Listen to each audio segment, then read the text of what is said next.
Bonjour à tous et bienvenue dans le podcast Intimiste. Aujourd'hui, je reçois une fille du soleil. Elle vient tout droit de l'île de la Réunion. Elle a fait de sa vie un rêve. Elle vit à 100%. C'est Sylvaine Cussot que j'accueille aujourd'hui. Bonjour Sylvaine. Salut Arnaud. Comment vas-tu ? Très bien, très bien. Très contente toujours de revenir à Toulouse. Ça me rappelle plein de souvenirs. J'ai vécu quelques années. Donc, traverser le centre-ville, voir ces briques roses, j'adore, tout va bien. Et toi ? Ça va très bien, merci. Moi aussi, j'en ai profité pour prendre des photos, des vidéos aussi, parce que j'ai vécu dans le quartier où on est aujourd'hui. Et c'est un vrai plaisir de revenir ici. Je voulais d'abord te remercier pour t'être rendu disponible, en tout cas, pour aujourd'hui. C'est sympa, malgré toutes les sollicitations que tu as, malgré le manque de sommeil que tu as accumulé ces derniers jours. Je te remercie en tout cas d'être là et de pouvoir échanger ensemble. L'objectif de cet échange-là, c'est de pouvoir parler de toi, de la manière dont tu t'es construite quand tu étais enfant, la manière dont tu t'es construite en tant que femme, la manière dont tu t'es construite en tant qu'athlète, et que derrière, on puisse en découler ce qui se cache derrière le sourire de Sylvaine Cussot. Voilà, tout simplement. Pour débuter, Sylvaine, je vais te laisser la main. Je vais te laisser te présenter. Tu me dis ce que tu veux. L'objectif, c'est qu'on te connaisse mieux. Je m'appelle Sylvaine Cussot, déjà. Tout le monde m'appelle Sissi, parce que ça vient de mon papa et ma grand-mère, du côté de mon papa, qui m'appelait toujours Sissi quand j'étais petite. Et c'est resté. Voilà, mes amis m'appelaient comme ça. Et j'aime pas trop mon prénom, Sylvaine. Donc Sissi me convient bien. J'ai 43 ans. Je suis née au Mans, en Sarthe. J'ai vécu jusqu'à mes 18 ans et ensuite j'ai progressivement migré vers le soleil et la chaleur. Toulouse, Uzès, dans le Gard. Et là, maintenant, je suis à La Réunion depuis 5 ans. Je travaille pour une société qui s'appelle Iron depuis 13 ans. Maintenant, j'étais dans les ressources humaines avant ça, en recrutement, dans une société d'ingénierie informatique à Toulouse.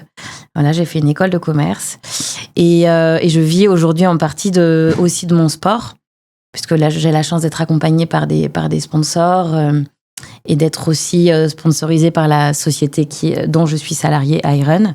Voilà, donc je pratique la course à pied depuis que j'ai 6 ans, le trail depuis 2012 à peu près.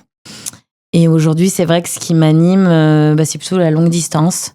J'ai fait beaucoup de choses en sport et en course à pied, en athlétisme.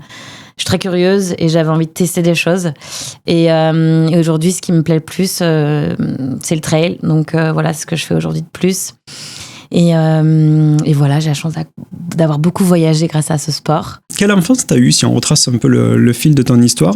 C'était quoi ton cadre familial, famille, école, sport, ça donnait quoi ? Alors moi, j'ai eu la chance d'être dans une famille... J'étais bien élevée, bien entourée, avec de l'amour, des parents stricts, mais pas trop. Mais alors c'est toujours compliqué de s'auto-évaluer, et puis quand t'es jeune, tu te rends pas forcément compte de tout ça. Mais avec du recul, je me dis qu'on a eu la chance, avec mon frère et ma sœur, d'être aussi bien accompagnés. On a pu faire des études. Nos parents nous ont payé des études, des hautes études, école de commerce, c'est quand même pas donné. On a fait du sport. C'est vrai que ça aussi, quand t'es jeune, tu t'en rends pas compte, mais amener ses enfants plusieurs fois par semaine au sport, faut du temps. Et mon papa était quelqu'un qui travaillait beaucoup. Fallait bien de l'argent pour élever les enfants. Ma maman était quelqu'un qui était très disponible pour nous, qui nous amenait, qui s'occupait de nous. Donc, je pense qu'on a eu un bel équilibre familial, avec des grands-parents très dispo aussi, pour passer des vacances. Alors nous, on allait souvent, je dis nous parce que je parle de mon frère et ma sœur, tous les trois, on allait très souvent en vacances à Noirmoutier. C'est pour ça que j'ai aussi un fort attachement pour cette île, l'île de Noirmoutier, parce que ma maman est née là-bas et on a tous nos cousins, cousines, tata, tonton. C'était un peu le regroupement familial l'été. Et voilà, c'était ponctué comme ça, vacances scolaires, été à Noirmoutier. Et puis on a eu la chance aussi de beaucoup voyager avec nos parents en camping-car. On a fait un peu tout le tour de la France, Portugal, Espagne, Italie, Pays-Bas. Voilà, c'était un peu nos petites vacances aussi à nous 5. On partait en camping-car mais on a un papa qui nous faisait beaucoup visiter les musées. Alors, quand on est petit, on n'aime pas ça. Mais en fait, pareil, avec du recul, je pense que ça nous a ouvert à une certaine culture, à être curieux, ouvert d'esprit. Et voilà, j'ai conscience que c'était une grosse chance de pouvoir vivre tout ça quand on était jeune, quoi. Et d'un point de vue sportif, ça donnait quoi? Tu as fait de l'athlétisme assez tôt, tu disais tout à l'heure. Tu t'es tenté à d'autres sports aussi également ou pas? Ouais, alors moi j'ai commencé la gymnastique d'abord. Très petite, à l'âge de 6 ans aussi, en fait de 5 à 10 à peu près. Et j'ai commencé à courir un petit peu en même temps, en fait, sauf que j'ai pris une licence d'athlétisme qu'à l'âge de 10 ans. En fait, j'ai couru avant l'âge de 10 ans, mais c'était le dimanche avec papa-maman. Et après, je faisais gymnastique, athlétisme en même temps. Ça faisait beaucoup, quasiment tous les soirs. Lundi gym, mardi athlétisme, mercredi gym, jeudi athlétisme, vendredi gym, enfin ça faisait beaucoup. En plus des compétitions, donc il a fallu faire un choix. J'ai fait le choix de l'athlétisme, mais c'est vrai que j'aimais beaucoup la gym. C'est un sport, quand t'es petite fille, tu vois les filles en juste au corps, ça brille, les chignons, les belles coiffures. Maman, elle nous faisait des tresses africaines. Et j'ai des bons souvenirs de cette période gymnastique. Mais après, c'est vrai que c'est plus l'athlétisme qui a pris le dessus. Finalement, j'aimais bien les bains de boue, tous ces trucs un peu plus vroom vroom, quoi. Mais qu'est-ce qui t'a plu vraiment dans l'athlé? Au début, quand t'es jeune, c'est plus le regroupement de moments où tu retrouves les copines. C'est sympa. Tu te crées un petit réseau amical. Tu rencontres des gens. Et c'est ludique parce que tu fais des compétitions, tu te challenges avec les copines. C'est des rendez-vous plus qui t'amusent, en fait. Moi, j'ai toujours pris ça comme un jeu quand j'étais petite. Et puis, et après, quand tu commences à faire des compétitions, il y a aussi aller se challenger pour rendre fier papa, maman, pour rendre fier les autres. Et puis, le petit jeu avec les copines aussi, de qui c'est qui va aller remporter la coupe. Donc... Vraiment, au début, je pensais vraiment un jeu et je pense qu'il y a aussi, à ce moment-là, tu t'en rends pas trop compte, mais ouais, rendre fier papa, maman et... C'est eux qui t'ont amené là-dedans ou pas? Ouais, complètement. Parce que moi, je me pose la question à ce jour, c'est comment je pourrais faire en sorte que mon fils aime la course à pied, tu vois? Je prends le problème à l'envers, très clairement. Mais tu vois, des fois, je me pose des questions, je me dis, tiens, est-ce que peut venir courir avec moi, ce genre de choses-là, tu vois, il a 7 ans aujourd'hui. Il aime courir, mais vite et pas longtemps. Et tu vois, des fois, je lui dis, tiens, ce serait bien qu'on aille au club de sport à côté, à Gujan-Mestras à côté, faire de l'athlé ou quoi que ce soit. Bon, quand on y va, il saute dans le sable, il fait ce genre de choses-là, tu vois, mais pas plus, quoi. Et c'est vrai que je me pose la question de comment le motiver à faire une activité physique aussi, tu vois, c'est un pas d'un sur les deux, quoi. Moi, clairement, quand j'étais vraiment jeune, c'était pas un plaisir. Je me souviens de moments où je pleurais en courant et je pleurais tellement que j'arrivais pas à respirer. Tu sais, quand tu pleures et que tu cours, et c'était dur, ça faisait mal, c'était pas un moment hyper agréable. La seule chose que j'appréciais, c'est l'après. Parce que après, on faisait la cuisine avec papa, c'était les dimanches midi, les crottins de chèvre au four, et c'était des petits rituels en fait qui faisaient partie de cette journée du dimanche. Et puis souvent on retrouvait d'autres copains, les copains de mes parents, on faisait des cabanes dans les bois, tu vois, il y a plein de choses qui étaient associées à la course, qui étaient positives. Mais en soi, l'activité même ne me plaisait pas trop quand j'étais petite. Mais je pense qu'aujourd'hui, je remercie mes parents de m'avoir un peu forcée parce que je pense que la passion, elle est née de ça.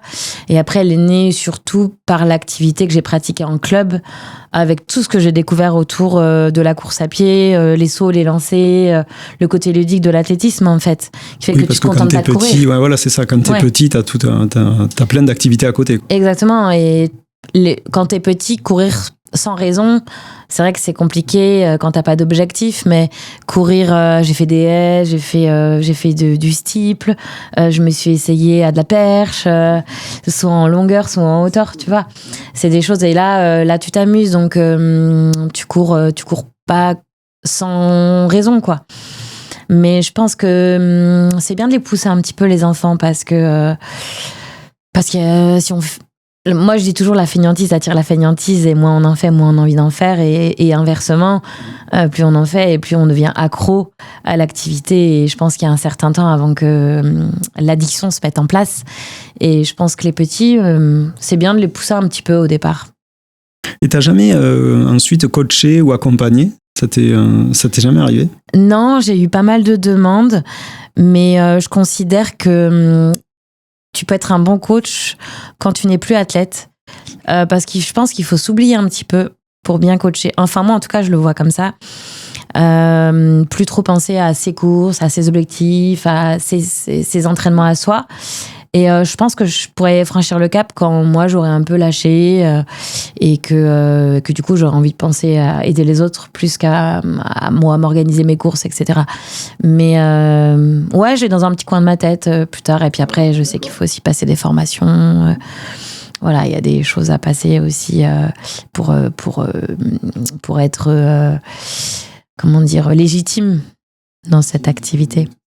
Ouais, après, je pense que t'es pas obligé de passer des diplômes pour être compétent, parce que pour moi, c'est l'expérience qui paye plus, enfin, qui compte. Mais vis-à-vis des gens qui passent des diplômes, je trouve pas ça très cool. C'est des gens qui s'investissent. Et puis toi, t'arrives, tu passes pas de diplôme. Et voilà, je trouve que c'est bien de passer les diplômes pour suivre le chemin normal, par respect par rapport aux gens qui passent les diplômes, quoi. Quel type d'élève tu étais ? Très studieuse. Très studieuse. Je fais une classe préparatoire après mon bac pour intégrer une école de commerce. Et je sais pas si tu connais un peu le principe des classes préparatoires, mais t'es conditionné pour travailler. Tu ne penses qu'à ça. Et ces 2 ans où j'ai tout sacrifié, je courais plus, je travaillais très tard. La classe prépa, tu l'as fait, tout. Tu l'as fait à Angers, donc t'as quitté la famille, le cocon familial à ce moment-là. Ouais, j'ai quitté le cocon familial à 18 ans après mon bac. 18 ans, ok. C'est ça. J'ai quitté Le Mans pour aller sur Angers, pour 2 ans. Et c'est vrai que ça a été 2 années où j'ai beaucoup travaillé. Et, ouais, j'ai été toujours très studieuse, plutôt bonne élève, pas non plus dans les meilleures de ma classe, mais en tout cas rigoureuse dans mon travail. Maman me dit toujours que j'ai pas fait crise d'adolescence, j'étais plutôt une enfant facile. Voilà, un peu caractérielle, mais non, assez simple. Et je pense que c'est aussi parce que l'éducation nous a bien aidés, parce qu'on a été bien entourés, quoi. À cet âge-là, donc quand tu fais un prépa, t'as envie de faire quoi derrière ? T'as une idée d'un job ou non ? À l'école de commerce, on verra plus tard. Ouais, non. Justement, l'avantage des écoles de commerce, c'est que souvent, tu apprends plein de choses. La compta, la gestion, le marketing, la communication, la finance. Enfin, il y a vraiment plein de choses que tu apprends en première année, en tout cas. Et l'idée, c'était de faire une école de commerce, parce que j'avais aussi des parents qui pouvaient m'offrir le coût. C'est assez excessif. Et je savais que ça allait m'offrir un champ de possibles.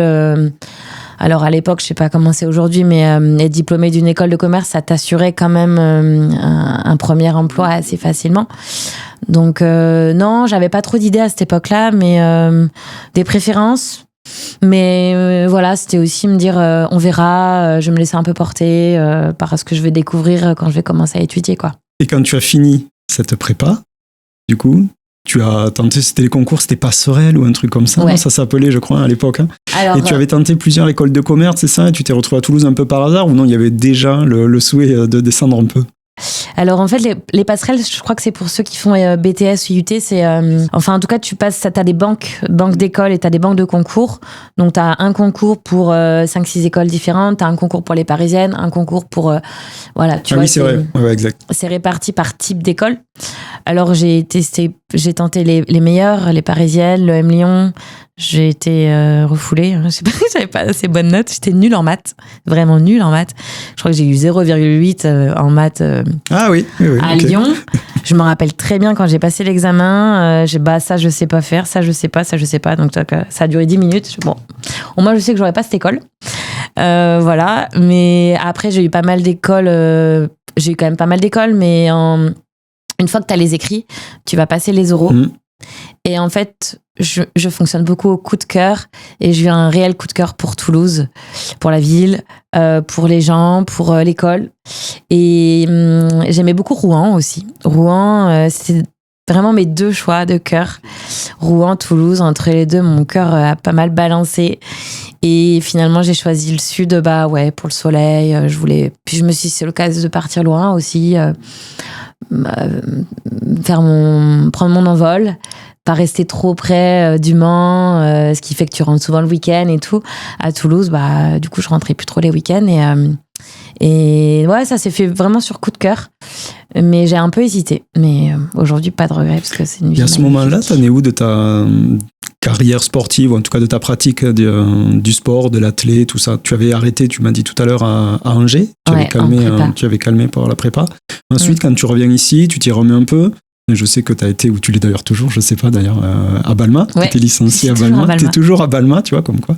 Donc, je me doute qu'à ce moment-là, tu as dû reprendre à un moment donné la course à pied sur Balma. Comment ça s'est fait? En fait, en école, non, tu penses plus à faire la fête. Je courais un petit peu. Je confirme. J'avais repris un petit peu, mais entre les études, les soirées, c'était vraiment un petit footing de temps en temps pour m'entretenir. Et parce que j'en ai toujours eu besoin aussi pour me sentir bien. Mais j'ai repris une licence quand j'étais en fin d'études.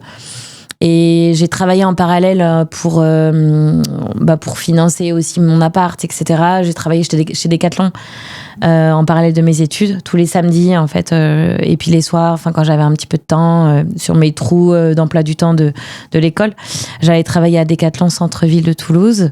Et c'est vraiment ça qui a fait que j'ai repris, parce que là-bas, tu rencontres plein de sportifs. Et on s'est fait des challenges. Après, c'est là où j'ai pris une licence à Balma. Et j'ai commencé à me remettre à la compétition pour m'amuser. J'ai fait mon premier marathon, le marathon du Mont-Saint-Michel en 2006. Ça a été, je crois qu'en sortie longue, max 1h15. Donc autant te dire que le marathon, j'ai subi, je crois que j'ai mis 4h15, 4h10. Mon premier marathon en 2006. Dur. Et voilà, mais j'ai repris à peu près à ce moment-là, 2005, 2004, par là, en club. Et puis ça m'a remis un peu le pied à l'étrier, l'envie de reprendre des dossards et de m'amuser avec les copains. C'est revenu là. Voilà. C'est là qu'est revenue l'envie de reprendre des dossards. Ouais, complètement. Et puis sortie de l'école, tu reprends plus une vie un peu plus posée, un peu plus structurée, plus le temps. Donc ça s'est remis en place un peu à ce moment-là, quoi. Et puis comme je disais tout à l'heure, plus t'en fais, plus t'as envie d'en faire.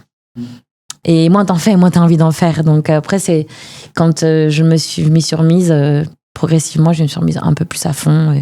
Mais là, à cette époque-là, j'étais à 3 entraînements par semaine. 3, 4 grand max. Ce qui pour toi est pas beaucoup. Par rapport à aujourd'hui, en tout cas, par rapport à aujourd'hui, c'est pas beaucoup. Quand t'as repris le sport à ce moment-là, t'en étais où de ta vie? C'était quoi les projets? Ça s'orientait plus sur du professionnel parce que quand même tu faisais des hautes études. Le sport, tu l'appréciais, mais tu te disais quand même j'aimerais bien faire quelque chose là-dedans. Il y avait quelque chose déjà qui commençait à émerger ou non, pas vraiment? Pas du tout. Moi, j'ai été embauchée par la société qui m'avait pris en stage de fin d'études d'école. J'ai été responsable recrutement dans une société d'ingénierie informatique à Toulouse, à Balma. Ce qui est rigolo, c'est que nos bâtiments, la Iron, sont collés à la boîte où j'ai été embauchée. J'ai travaillé pendant 8 ans dans cette société qui s'appelle Célad. Célad, voilà. Je connais bien. Et j'ai adoré autant les équipes, la boîte, ce travail. En gros, c'était tout ce qui était en amont des embauches, donc entretien d'embauche, rédaction des annonces, sourcing, recherche de profil, les salons d'emploi, salons des écoles. Enfin, en fait, aller détecter des talents, quoi. Et essayer de faire en sorte que ces personnes, bien les placer, en fait, sur des bonnes missions. Et non, moi, le sport, c'était vraiment un moyen de me défouler, un moyen de me sentir bien dans mon corps, le mardi et le jeudi soir au club de Balma, sortie du boulot, aller retrouver les copains, derrière l'entraînement, on allait se faire des restos. Non, moi, le sport, c'était vraiment un petit plus, un plaisir, une passion. J'ai jamais envisagé en faire mon travail à cette époque-là, ni en faire à haut niveau, parce que pour moi, j'avais pas du tout le niveau. J'étais simple coureuse du dimanche avec des performances moyennes. J'avais peut-être un petit manque de confiance en moi aussi à ce moment-là. Et puis je m'entraînais pas non plus comme il fallait peut-être pour progresser, mais ça n'a jamais été à ce moment-là un projet et ni une envie d'en faire mon métier, quoi. Et pourquoi tu es partie dans les ressources humaines ? Le hasard a fait que, ou non, tu avais une réelle envie d'exercer dans ce milieu-là ? En fait, j'avais fait un stage de 6 mois chez Adecco pendant mes études. Et j'avais adoré... alors moi, déjà, j'aime l'humain. Je trouve que chaque parcours est différent et enrichissant et inspirant. Et ça m'avait beaucoup inspiré, les parcours des autres, des gens que j'ai rencontrés. Pouvoir donner la chance à des personnes, leur offrir du travail. Et, j'avais trouvé cette expérience juste géniale. Et je m'étais dit, le recrutement, c'est un truc qui me plairait. C'est pour ça que j'ai choisi de faire mon stage de fin d'études dans ce domaine-là.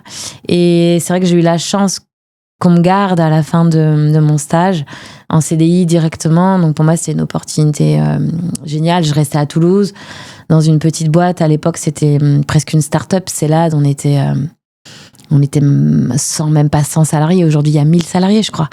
La boîte, elle a grandi. J'ai toujours des nouvelles. Et d'être au début de cette histoire avec cette société, c'était chouette parce qu'il y avait personne au recrutement. Moi, j'ai démarré toute jeune. Et ouais, moi, c'est les ressources humaines, l'humain, c'est quelque chose qui m'intéressait beaucoup. Donc, ça a été les opportunités quand même, mais c'est un domaine qui me plaisait déjà avant et de ce que j'avais appris à l'école aussi, dans la théorie, en fait, ça m'avait déjà donné envie de percer là-dedans, quoi. Ok. C'est bien. C'est vrai que l'humain est important après en ressources humaines et heureusement ou malheureusement, je sais de quoi je parle puisque moi j'ai fait des RH pendant plus de 20 ans. Ah ouais. Ouais. Donc j'ai commencé comme toi en fait. D'accord. J'ai commencé chargé de recrutement, responsable recrutement. Après je suis parti en RH. Donc c'est marrant aussi de voir ton parcours et comment tu t'es construit sur Toulouse. Je trouve ça extrêmement appréciable. Et ensuite du coup changement de vie. Tu décides par amour, si je me trompe pas, de quitter Toulouse. Qu'est-ce qui se passe à ce moment-là dans ta vie? Comment ça évolue? Comment tu quittes finalement cette ville où tu es depuis des années pour t'expatrier ailleurs dans un environnement que tu connais beaucoup moins? Alors déjà, je m'étais pas dit que je ferais toute ma vie sur Toulouse. Je suis quelqu'un d'assez... je sais pas de quoi... ce que l'avenir me réserve. Voilà, je reste pas forcément ancrée dans un endroit en me disant je vais finir ma vie là-bas. Et je sais que dans la vie, des fois, on a des opportunités, des choses qui se passent et des virages à pas rater, des chemins à prendre qui se présentent à nous. Et je pense que des fois, c'est comme une évidence, en fait, et on se pose pas la question quand ça arrive. Et moi, ouais, j'ai rencontré quelqu'un dont je suis tombée folle amoureuse à ce moment-là. Alors, en fait, moi, j'avais déjà été sponsorisée, approchée par Iron, tout en travaillant chez Célade pendant 1 an. Alors, je t'avoue qu'au début, je me suis dit, pourquoi moi? Je suis simple coureuse, je fais pas des performances incroyables, bon. Mais bon, c'était un petit contrat, ils me donnaient une petite dotation, ils étaient contents, mon profil plaisait bien. C'est vrai que j'étais assez communicante sur les réseaux déjà à l'époque. C'est à ce moment-là que tu avais monté ton blog ou pas? Non, c'est un peu plus tard. C'est un peu plus tard. Et par contre, j'adorais communiquer sur Facebook. À l'époque, Instagram n'existait pas. C'était Facebook. Je communiquais beaucoup sur Facebook. Je racontais tout et n'importe quoi. Mais c'est ça qui a plu aussi à Iron à cette époque-là, que j'étais coureuse sans me prendre la tête et communicante. Voilà. Et du coup, je connaissais Iron à cette époque-là. Donc, j'ai rencontré quelqu'un que je pensais être l'amour de ma vie à cette époque-là. Et qui habitait sur Uzès, donc 3 heures de Toulouse, 2 ans à faire les allers-retours. Au bout de 2 ans, soit on arrête, soit on continue ensemble, mais il faut qu'il y en ait un qui bouge. Et comme il a des enfants, c'était à moi de bouger, donc je me suis pas trop posée. Enfin, pour moi, c'était un peu évident, ça se passait bien. Je me suis dit, c'est un virage, voilà. J'ai eu l'opportunité à ce moment-là chez Iron. Il y a un poste qui s'est créé. On m'a proposé, on m'a dit voilà, Sylvaine, on peut te prendre en CDI, en télétravail, puisque la boîte a son siège à Toulouse. Donc moi, j'ai commencé tout de suite en télétravail pour Iron. Sur quel job? Alors, c'est ça qui est assez rigolo, c'est que le boss à l'époque s'appelle Emmanuel Vidal, qui malheureusement est décédé aujourd'hui. Alors, à l'époque, Iron, c'est pas du tout ce que c'était aujourd'hui. Moi, j'étais la 9e embauchée. D'accord. T'étais vraiment au début de l'histoire. Okay. On n'était pas 10 salariés. Il n'y avait pas de magasin. Il n'y avait que la boutique en ligne. En fait, j'ai fait un pari vraiment sur cette boîte parce que je ne savais pas dans quoi je me lançais. Et l'entretien d'embauche avec Emmanuel Vidal, il s'est fait dans la voiture. Il faisait ses courses. C'est quelqu'un qui recrutait beaucoup sur des coups de cœur aussi, sur des personnalités, plus que sur des CV. Il n'a jamais regardé mon CV. Jamais. Il m'a demandé, t'as fait quoi? C'est quoi ton projet de vie? Qu'est-ce qui t'anime? Qu'est-ce qui te plaît? On a passé 2 ans dans la voiture, on était allé à l'épicerie, à la pharmacie. Voilà. Et à la fin, il m'a dit, je te veux dans ma boîte. Je sais pas ce que tu vas faire, mais on va te faire un contrat, puis après on réfléchira à ton poste. Voilà, ça s'est vraiment passé comme ça. Ouais. Et moi, je lui ai dit, moi, j'aimerais quand même faire des ressources humaines. C'est mon métier, c'est ce qui me plaît. Il m'a dit, pour l'instant, on n'a pas prévu d'ouvrir de poste, mais pour l'instant, tu vas faire du blog, tu vas écrire des trucs, et puis on verra. Voilà, ça a commencé comme ça. Donc au départ, j'ai tenu un blog qui s'appelle YouRun, que je continue à alimenter. Que tu tenais donc à distance pour être sur Uzès. Exactement. Et à Uzès, c'était quoi ta vie du coup? Tu étais en télétravail et le reste du temps avec ton conjoint, ses enfants et un peu éloigné de ta famille aussi? J'étais éloignée depuis mes 18 ans en fait, parce que je suis partie très jeune. Et à Toulouse aussi, donc ma famille, non, nous on n'a jamais été très famille proche. Après, voilà, on prend des nouvelles, mais on n'est pas trop du genre au poulet patate tous les dimanches. En sachant que tes parents se sont séparés. Oui. C'est ça. Tu avais quel âge? J'avais 12-13 ans. 12-13 ans, ok. Ouais. Donc c'était bien avant, quoi. Okay. C'est ça. Mais à Uzès, ouais, vie plus tranquille du coup, 2 enfants. Uzès, je sais pas si tu connais, c'est un petit village, c'est une petite ville de 10 000 habitants. Perdu dans le Gard, c'est très mignon, mais en hiver c'est perdu, il y a personne, c'est mort, il y a pas de train, donc moi à l'époque je conduisais pas, j'avais pas de voiture, donc télétravail et puis c'est là que je me suis mise au trail en fait, parce que Uzès, dès que je sortais de la maison, j'étais dans les sentiers naturellement sans m'en rendre compte, je me suis mise à faire du trail. Et puis mon compagnon à l'époque faisait aussi beaucoup de trail. Et puis c'est lui qui m'a un peu, même complètement motivée à m'y essayer, qui m'a prise en main, coachée. T'as mordu de suite? Ça t'a plu instantanément? Instantanément, tout est relatif, mais ouais. Vraiment. Je me rappelle du premier vrai trail que j'ai fait, c'est le trail des Forts de Besançon. Je sais pas, les gens vont dire c'est pas un vrai trail, mais pour moi c'est un vrai trail. Et j'avais fait le 28 km qui pour moi était déjà énorme. Je n'étais pas préparée du tout, mais vraiment je me suis régalée. J'ai pris vraiment beaucoup de plaisir. Et je me suis dit, ouais, c'est trop bien le trail, c'est rigolo, on s'amuse, on est sur une autre discipline, vraiment. Et c'était ton premier trail?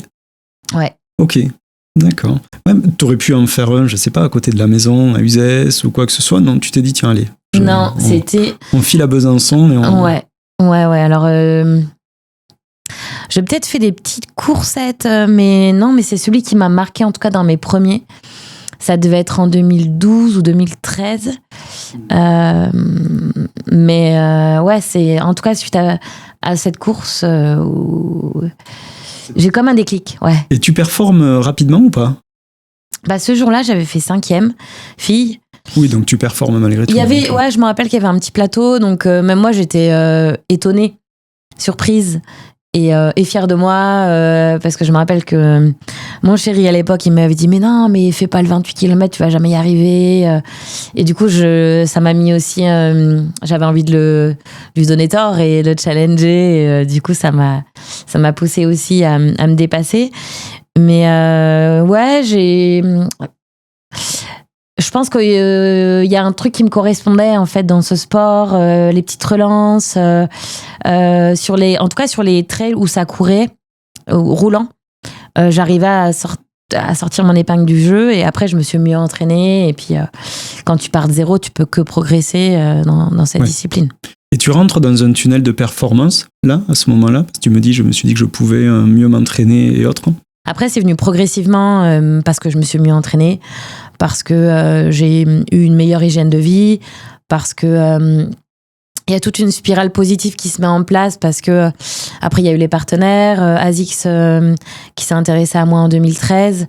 Ah oui, déjà à ce moment-là, ASICS a commencé à s'intéresser. Ok. Premier contrat, ça a été en 2013, ouais. Et puis après, t'as envie de bien faire, donc t'as envie de mettre tout en place pour que ça fonctionne, pour progresser, pour te mettre des objectifs et atteindre ces objectifs. Donc ça s'est fait assez simplement et naturellement, mais je pense qu'il y a eu tout ça en fait qui m'ont un peu tiré vers le haut et tout cet entourage en fait qui m'a mis dans un bon environnement pour progresser. Et puis comme je te disais, en partant de zéro, tu peux que apprendre et que progresser. Et tu penses que l'athlétisme que tu as fait quand tu étais petite, toutes ces heures passées autour d'une piste ou même à bouger, t'ont aidé quand tu t'es lancé dans le trail? Tu penses qu'il y a quelque chose, parce que tu dis t'es parti de zéro. Oui, t'es parti de zéro dans le trail sur ce moment-là, mais t'avais quand même une base de quand tu étais gamine. Ah oui, complètement. Ouais, je suis persuadée que le fait d'avoir démarré vraiment jeune, ça m'a créé une base déjà en termes d'hygiène de vie, en fait, c'était comme une routine pour moi de courir. J'en avais besoin. C'était une passion vitale, en fait. Donc, ça, c'était la base. Et après, c'est greffé dessus des choses que j'ai mis en place pour essayer d'être plus performante sur certaines distances et sur certains types de courses. Mais la base, courir n'importe où, n'importe quand, n'importe quelle distance. Aujourd'hui, moi, je m'éclate. Ça fait un peu sourire les gens parce qu'il y a des gens qui n'aiment pas la route, il y a des gens qui n'aiment pas... Moi, tu courir autour d'un aéroport, je suis contente. Tu me mets n'importe où. Tant que j'ai des baskets et que je cours, je suis contente. J'ai pas besoin forcément d'être en montagne. Après, quand il y a du soleil, c'est mieux, j'avoue, que de la pluie. Mais parce que je pense que j'ai cette base qui a été construite dès mon plus jeune âge et qui m'a aidée à ce moment-là et qui a fait peut-être que effectivement, je suis pas partie de zéro complètement. Et après, tu as voulu aller vers quoi? Tu as souhaité faire du plus long, viser de la performance, un peu de tout? C'était quoi les objectifs? Souvent, quand tu te mets... Enfin, je trouve que tu veux un peu te tester, découvrir. Tu commences sur du 20. Enfin, moi, en tout cas, j'ai commencé sur du 20-30 km. Et après, t'aimes bien aller vers l'inconnu, un peu te bousculer, chambouler un peu sortir de ta zone de confort, découvrir des choses que tu connais pas, pousser tes limites. Donc, c'est vrai que d'année en année, j'augmentais un peu les distances pour voir si ça pouvait me plaire, pour voir... découvrir plutôt des nouvelles choses. Et puis je suis passée sur l'ultra 2018, j'ai fait la TDS et le Mute, Madère Ultra Trail en 2018, avant de faire un 100 miles en 2019, UTMB et Ultra du Mont Fuji. Mais c'est vrai qu'avant ça, avant 2018, j'étais plus sur des formats en dessous de 100 km. J'avais pas encore franchi le cap de vraiment... parce que pour moi, un éco-trail de Paris, 80 km, j'en avais fait beaucoup, mais on n'est pas encore sur du 20 heures de course, quoi, ou du 15 heures de course. Donc, ouais, j'ai franchi le cap vraiment de l'ultra-trail plutôt en 2018. Et tu avais un coach à ce moment-là? Ou non, tu te faisais ta popote toi-même ou... Non, moi, j'étais accompagnée par mon chéri à l'époque qui tout de suite m'a coachée dès mes débuts. Et puis après, c'est vrai que c'est pratique. C'est quelqu'un qui est à la maison. Tu fais des retours de séance directes. C'était pas prise de tête. Parce que moi, j'aime bien avoir un cadre, mais faut pas trop me forcer. Des fois, je modifie les choses. Voilà, je fonctionne beaucoup à l'envie. Et là, c'était très bien parce que c'était pas trop un cadre rigide et trop strict. Donc, on a toujours fonctionné comme ça jusqu'à 2020, hein, du coup. Et 2020? Et 2020, écoute, séparation. Donc, séparation et à ce moment-là, tu es un peu perdu. Hein.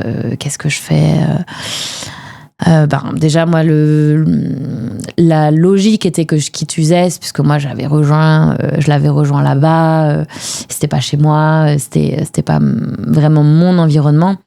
Même si je me sentais bien là-bas, mais voilà, j'ai eu besoin de partir loin. Un peu comme un besoin de fermer un livre, en ouvrir un autre. Et je me suis dit, le meilleur moyen de le faire, c'est de partir à un endroit où tu connais personne. Un endroit où tu prends ta valise et tu repars un peu de zéro, quoi. Et j'ai réfléchi, je me suis posée. J'avais quand même en tête la Diag. C'était dans mes projets. J'avais besoin de soleil. Besoin de chaleur, et par hasard je suis tombée en cherchant des annonces. Au départ j'étais plus partie pour aller vers Toulon, Nice, un peu là-bas t'as aussi un peu mélange mer-montagne, c'est joli comme coin, et en cherchant des annonces sur le Bon Coin, j'ai vu une annonce La Réunion, mais t'arrives un peu comme une évidence. Ouais. Mais quand tu dis une annonce de quoi? Une annonce d'appartement, de okay. logement, ouais. Parce que je cherchais un logement. Plusieurs fois, je me reconnecte. Plusieurs fois, la Réunion. Et j'ai pris ça un peu comme un signe. Et du coup, j'ai cliqué, j'ai regardé et j'ai vu les paysages. J'ai fait, waouh, c'est là qu'il faut que j'aille. Voilà. Et j'ai appelé mon boss, chez le boss d'Iron, Emmanuel Vidal. Il m'a dit, fonce. Nous, on t'accompagne. Que tu fasses du télétravail à Uzès ou à la Réunion, pour nous, ça change rien. Tu verras, par 3 mois. Ça te fera du bien. Et voilà, ça s'est fait comme ça. Donc, fin 2020, j'ai fait mes valises. Et début 2021, j'étais à La Réunion. Tu partais pour une durée limitée au début? J'ai pas pris de retour. T'as pas pris de retour? Allez, sans retour. Non, je suis partie... D'ailleurs, c'est rigolo qu'on parle de ça parce que j'avais fait des cartons, parce que quand tu pars comme ça, tu peux faire qu'une grosse valise. Évidemment, j'avais un peu plus qu'une grosse valise dans la maison. J'avais des cartons que j'ai entreposés chez Iron. J'ai une palette dans les entrepôts d'Iron. Et là, tout à l'heure, à midi, je suis allée la sortir. Ça faisait 5 ans que j'avais pas mis le nez dedans. Je suis retombée sur tous mes trophées de l'époque. C'était rigolo. Voilà. Donc, j'ai entreposé mes affaires chez Iron et j'ai pris une valise et je suis partie là-bas en me disant, on verra. Je sais pas combien de temps je vais partir. Peut-être 1 mois, peut-être 2 mois, peut-être toute la vie. Mais en tout cas, j'avais besoin de ça à ce moment-là. Vraiment partir loin et me reconstruire. J'ai pris ça comme un besoin de reconstruction. L'autre jour, j'ai été au cinéma à Bordeaux voir le Nature Trail Festival et je suis donc il y a un des films qui est sur toi, Tipa Tipa. Et tu débutes l'échange en disant, ça m'a marqué, tu dis, je suis arrivé sur place un peu cabossé. Ouais. Tu vois, dans les termes, et je trouve que ça correspond bien à ce que tu décris là. Et aujourd'hui, finalement, le chemin parcouru, il est quand même colossal depuis, puisque tu es toujours sur place. Comment t'as fait pour te faire un cocon, un groupe d'amis sur place? Comment ça s'est mis en place? Tu es arrivée toute seule. Après, t'es arrivée un peu avec ta notoriété quand même, parce que t'es connue des réseaux sociaux, les gens te connaissent un peu, donc c'est pas inconnu dans l'absolu, mais malgré tout, tu vois, comment tu t'es constitué des relations sur place? Ouais, c'est sûr que c'est pas évident quand tu débarques comme ça, en plus sur une île, loin. Après, c'est vrai que La Réunion, c'est une île sportive avec beaucoup de trailers. Alors, moi, déjà, je me suis mise en coloc, et ça aide en colocation. On a été 6 avec des sportifs. Du coup, ça va vite parce que tu crées vite ton réseau grâce au coloc qui t'amène faire une sortie. Alors après, il faut être, bien sûr, faut pas rester chez soi, et il faut dire oui à toutes les opportunités et à tout ce qu'on te propose de faire pour tisser ton réseau. Et c'est vrai que moi, j'avais envie de découvrir. J'étais vraiment avide de rencontres, de découvertes, de plein de choses sur l'île. Donc, dès que j'avais l'opportunité d'aller faire des choses, je disais oui à tout. Et c'est allé très vite au final, parce que tu fais une sortie trail avec 10-15 personnes, tu rencontres des gens qui ensuite te proposent de faire d'autres trucs. Et voilà, donc en fait, c'est facile à La Réunion parce que déjà, de 1, t'es tout le temps dehors. C'est une île où on est rarement à l'intérieur dès qu'on a du temps libre. C'est aussi une île très sportive où il y a beaucoup de trailers, beaucoup de personnes qui font du sport. Donc quand c'est quelque chose qui t'anime et qui fait partie de ta vie, tu fais vite ton réseau aussi là-dedans. Et puis voilà, moi je suis quelqu'un, je pense, d'assez sociable, et je m'intéresse aux gens, donc ça a été simple. Et après, c'est vrai qu'on se fait vite accepter à La Réunion. C'est une île où il y a vraiment cette caractéristique de ce partage, en fait. Partage entre les gens, mélange de religion, mélange de nationalité. Et j'ai eu la chance de me faire accepter. Alors, faut pas arriver là-bas et vouloir tout révolutionner. Comme partout, un peu. Comme partout, exactement. Faut arriver et prendre le temps de connaître les gens. Et ouais, j'ai eu de la chance, ça s'est fait naturellement, et je me suis sentie très bien dès le départ. Et aujourd'hui, ouais, je m'y sens vraiment bien là-bas. C'est une grande famille, La Réunion, et ouais, je pensais pas rester si longtemps, puis aujourd'hui, je me vois pas ailleurs, quoi. Combien de temps tu estimes que cette période de deuil, entre guillemets, a duré pour parvenir à reprendre le dessus? C'est pas évident, hein. Quand t'es resté 10 ans avec quelqu'un, un chagrin d'amour, hein, tu sais. Même si je suis plus adolescente, mais c'est compliqué de donner un timing, mais je pense 2 ans, digérer certaines choses, reconstruire d'autres choses. Voilà, ouais, je dirais 2 ans. Et puis après, il y a aussi, quand tu as eu l'habitude tu te structurais avec quelqu'un, retrouver ses marques, ses repères dans un nouvel endroit, avec refaire les choses seul aussi, parce que quand t'es avec quelqu'un, tu fais tout à 2, à 4. Après, retrouver cette liberté, au final, au bout de 2-3 ans, t'y prends goût. Et après, c'est l'inverse. T'as plus trop envie de réaccueillir quelqu'un dans ta vie, parce que tu te rends compte que la liberté, elle est quand même très bien, et que tu vis plein de belles choses. Donc je pense que en 2 ans, tu te rends compte qu'en fait, on n'est pas malheureux seul, et qu'en fait, on n'est jamais seul. On est accompagné par des amis, par la famille, par plein de gens autour. Est-ce que c'est le trail qui t'a permis de te reconstruire? Est-ce que c'est La Réunion? Est-ce que c'est un peu tout? Et le rôle de ta famille à ce moment-là, parce que c'est un moment finalement qui est compliqué pour toi. Il y a un moment où tu t'éloignes. Tu peux pas t'éloigner plus presque de ta famille. Quel a été leur rôle? Toujours d'être. On a toujours les uns pour les autres été montrés présents, mais sans être trop intrusif. J'ai une maman qui est qui est pas du genre à m'appeler tous les jours, voire même parfois pas de nouvelles pendant 2 semaines, 3 semaines. Par contre, je sais qu'elle est là et je sais que si j'ai besoin d'elle, elle sera toujours là. Elle sera toujours présente pour m'accueillir. Si un jour je reviens avec mes valises, maman, voilà, elle me mettra jamais à la porte, au contraire. Mais par contre, voilà, on est présent à distance les uns pour les autres, mais on n'a pas été élevés dans l'amour physique, dans se dire je t'aime très souvent. Il y a toujours une certaine pudeur qui a été mise en place en fait par mes parents. Bizarrement, moi, je suis plus l'inverse. En fait, je suis assez expressive. Ma mère n'est pas du tout comme ça et elle nous a pas élevés comme ça. Mais du coup, ma famille s'est toujours montrée présente, mais sans forcément être dans la pitié ou me dire comment ça va, c'est pas trop dur, c'est bah vas-y, fais ta vie et voilà, et me laisser faire ma vie sans me questionner. Parfois même, ça m'interrogeait un peu, me dire bah maman, elle sait même pas où j'habite, avec qui je suis, mais voilà. Oui, d'accord, à ce point-là. Ok. Ouais. Mais par contre, je sais que si j'ai besoin de lui parler, elle sera là et elle m'écoutera. Mais non, elle est très. Je pense que c'est plus du respect que de l'indifférence, quoi. C'est plus se dire voilà, je la laisse faire sa vie. Et si elle a besoin, je suis là.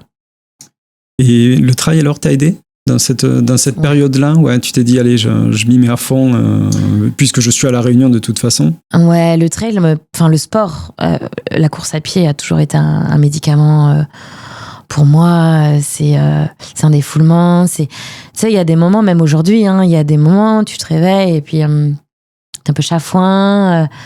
Je sais pas, il y a 2-3 trucs qui t'ont un peu chagriné dans la matinée. Je sais que je vais courir. Je laisse tout, je vais courir. Je sais que ça va aller mieux et que tout ça sera. Enfin, je vais être de bonne humeur et pour moi, c'est vraiment ressourçant. Ouais, c'est un médicament, le sport. Et ouais, quand t'es dans ces périodes difficiles, moi je conseille à tout le monde, mais va t'aérer, fais des choses. Alors pas forcément seul, parce que la solitude elle peut peser dans ces moments-là, mais s'entourer, partager, découvrir, c'est important. Ouais. Et ouais, moi ça m'a beaucoup aidé. Et me challenger aussi sur des courses, me prouver aussi que parce que dans ces moments-là, tu perds un peu confiance en toi aussi. Tu perds confiance en la vie, en l'amour, en ces choses. T'avais espéré des choses et au final, il y a tout qui s'effondre. C'est un peu comme un château de sable qui s'effondre et où tu te dis, il faut que je reconstruise tout. Et il y a une grosse perte de confiance en soi qui se met en place, qu'il faut retrouver en fait. Et ça peut se retrouver, je trouve, grâce au sport et à la compétition. Et c'est compliqué après, parce que c'est vrai que dans des moments un peu délicats, tu as tendance à te refermer déjà sur toi-même, tu as tendance à t'avachir chez toi sur un fauteuil, à regarder la télé ou autre. Et donc, il faut avoir ce mécanisme, tu vois, psychologique de se dire derrière, ouais, il faut quand même que j'y aille et que je me fasse mal pour aller mieux. Ouais. C'est un cercle vicieux en définitive et je pense qu'il faut prendre le bon wagon ou en tout cas être dans le bon mouvement pour y arriver, quoi, tu vois. Tout à fait. Après, je pense que c'est aussi une question de personnalité. T'as des gens qui vont avoir envie de retrousser les manches et d'aller de l'avant, et d'autres personnes qui vont pas réussir à le faire ou qui vont pouvoir le faire en étant accompagnées. Il faut bien se connaître et savoir de quoi on a besoin à ce moment-là. Mais en tout cas, t'as raison, pas rester s'effondrer et rester dans cette spirale compliquée. Et comment tu organises tes journées alors, puisque tu arrives à La Réunion, tu as le décalage horaire, tu as le télétravail plus tes entraînements, comment tu t'organises en fait? Finalement, à La Réunion, je m'organisais comme à Uzès. J'essaye de rester sur mes horaires de bureau pour pas être trop en décalage avec les collègues. Même s'il y a le décalage de 3 heures, parfois c'est que 2 heures, c'est pas énorme. Après, moi, j'ai jamais trop été, je suis pas du tout fliquée et j'ai des missions, des tâches à faire et si elles sont faites, c'est ok. Il y a pas forcément de moment pour le faire. Moi, je sais que j'aime bien aussi parfois me connecter le week-end ou le soir tard quand j'ai du temps. pour me libérer du temps en journée, pour aller faire mes activités quand il fait beau, quand il fait jour. Donc ça, j'ai de la chance quand même d'être très libre et autonome dans mon temps de travail.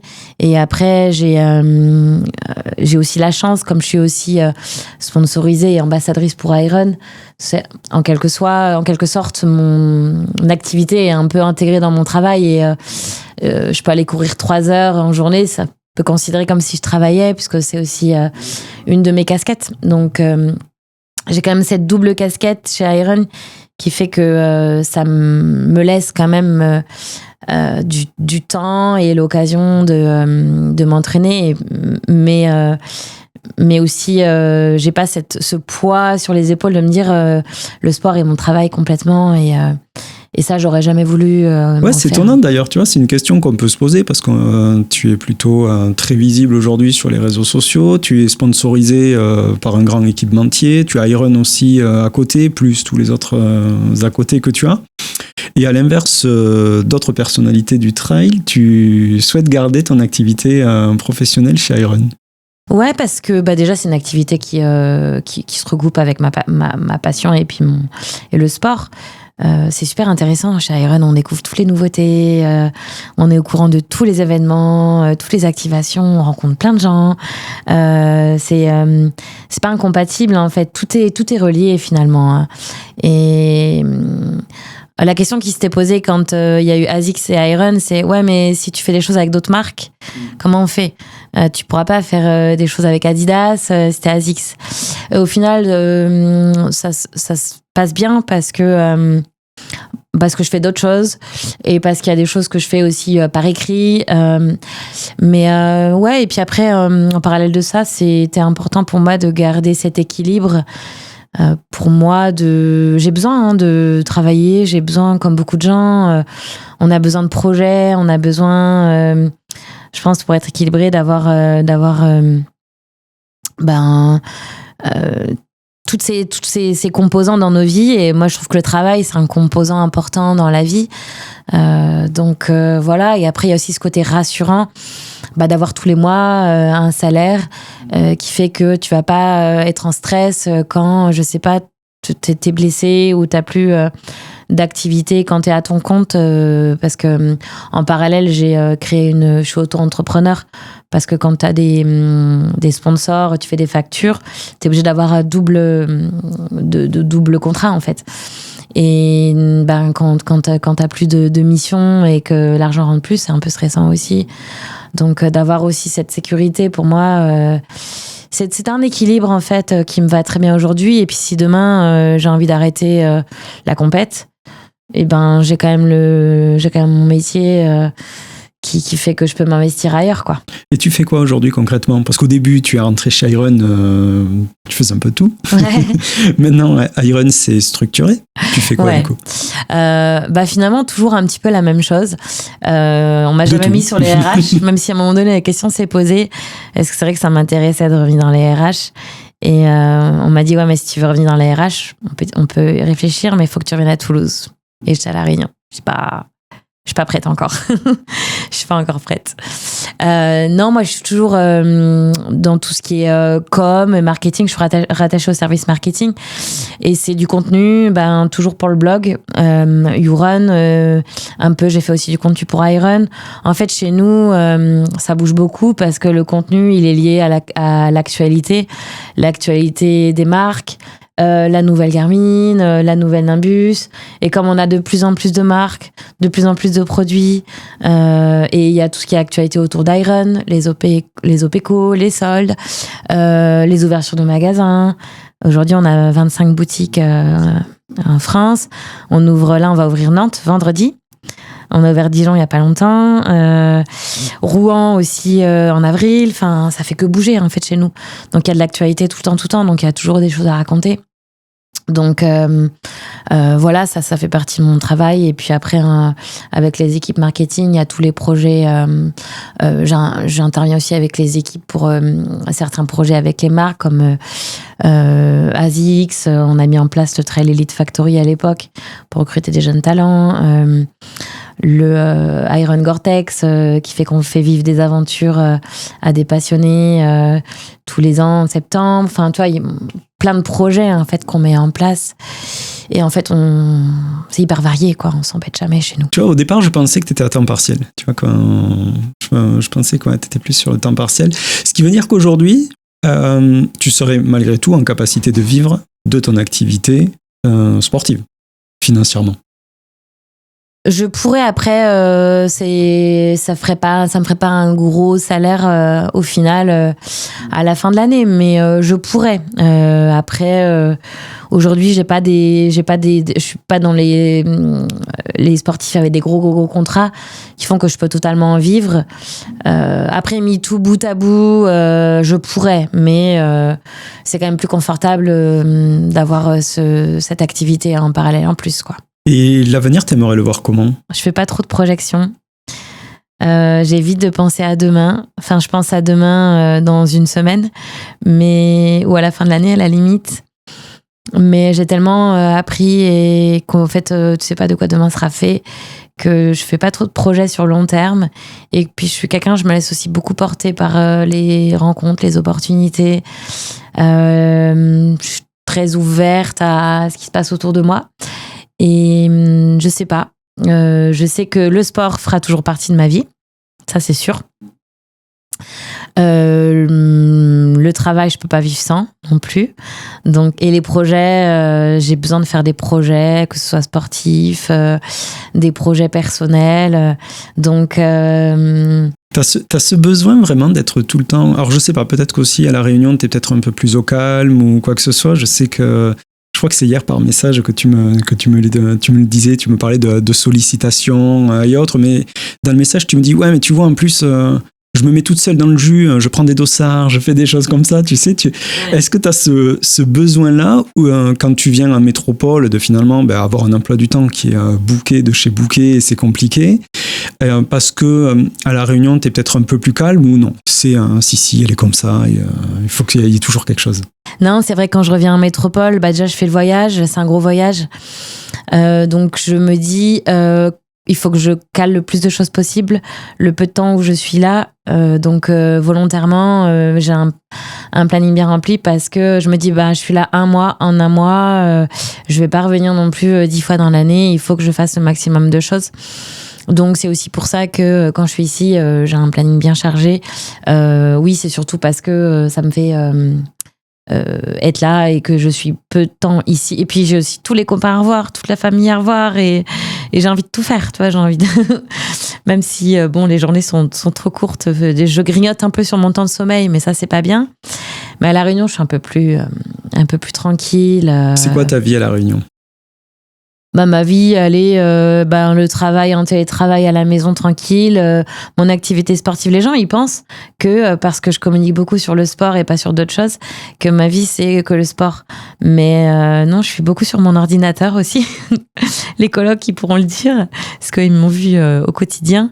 Mais après, non, moi, les gens pensent que je double, que je cours que je m'entraîne 2 fois dans la journée. Mais non, moi, je me suis jamais entraînée 2 fois dans la journée. À la limite, un peu de renfort. Mais c'est soit course à pied, soit vélo, que j'essaye de faire soit entre midi et 2, soit le soir. Voilà, après, comme je travaille chez moi, je suis très souvent dehors le soir. Donc, je suis très resto, boire un coup avec les copains. Il est assez rare que je sois chez moi le soir. Mais ouais, je suis beaucoup dehors, même le week-end, j'adore être dehors. Mais voilà, j'aime beaucoup je suis rarement seule, j'aime bien... je suis pas trop du genre à me dire je vais voyager seule. Il y a des choses que, tu vois, vivre seule me dérange pas. Mais par contre, j'ai besoin de partager ce que je vis avec, comme les voyages, les challenges sportifs. Je trouve que c'est chouette de le partager avec d'autres gens. Donc, ouais, tout à l'heure, tu parlais de relations humaines, donc on s'y retrouve, tu vois. De faire des ressources humaines parce que tu aimes l'humain, là, finalement, c'est réellement ça, quoi. Ouais, c'est ça. Et puis, tu sais, des fois, tu découvres des endroits et puis t'aimes bien t'émerveiller avec quelqu'un. Ouais. Tu dis, t'as vu échanger sur... Il paraît que c'est mieux quand c'est partagé. Ouais, c'est quand même mieux. C'est quand même mieux, surtout les voyages où tu pars loin. Après, m'émerveiller dans ma fat, maintenant que je connais par cœur. J'adore y aller toute seule, ça me ressource. Je peux partir 6 heures toute seule dans ma fat. Et voilà, je me sens pas perdue dans l'inconnu parce que maintenant j'ai mes repères en fait là-bas. Les gîtes, je les connais, je connais quelques personnes dans ma fade, donc c'est différent. Parce que c'est vrai qu'il y a certaines personnes, surtout des filles, qui me disent souvent mais tu pars toute seule faire des sorties. Bah ouais, parce que déjà si t'attends toujours les gens pour faire les choses, bah parfois tu fais rien. Ouais, ça peut être un peu compliqué. Voilà, et parce que à La Réunion maintenant, je me sens vraiment chez moi. Mais après il y a plein de choses que j'aime partager. En parlant de partage, justement, tu as connu une année dernière un peu compliquée. Tu as perdu ton père au mois d'août, ce qui a donné l'occasion d'ailleurs d'un film qui est assez émouvant d'ailleurs. Je trouve qu'il retranscrit beaucoup de choses et en même temps, moi, ça m'a amené à d'autres interrogations parce que j'ai une situation un peu similaire à la tienne, mais je me demandais justement dans ta manière de vivre un décès, en sachant que tu avais perdu ton grand-père aussi il y a quelque temps, si je me trompe juste avant. Qui était le papa de mon oui, papa. C'est ça. Ouais. Papy Curly, non? C'est comme ça que tu l'as appelé. Papy, oui. Et du coup, je me dis à distance et autres, est-ce que c'est pas, comment t'as géré ça? Comment t'as géré cette épreuve en étant loin de la famille et autres, en ne revenant pas aussi pendant de laps de temps? Tu as aussi, parce que ton père c'est une maladie qu'il a eu, c'est pas arrivé d'un coup, donc il y a cette distance aussi qui peut être parfois un peu compliquée quand on sent que l'autre s'en va. Comment tu as abordé la chose? Ouais, c'est très difficile pour ça quand t'habites loin, et notamment à La Réunion, on en parle beaucoup des fois. Avec les copains, les colocs, dès qu'il y a des moments où on sent qu'on va perdre un proche, on prend l'avion et on anticipe parce que rien de pire que de pas être là pour ces moments-là.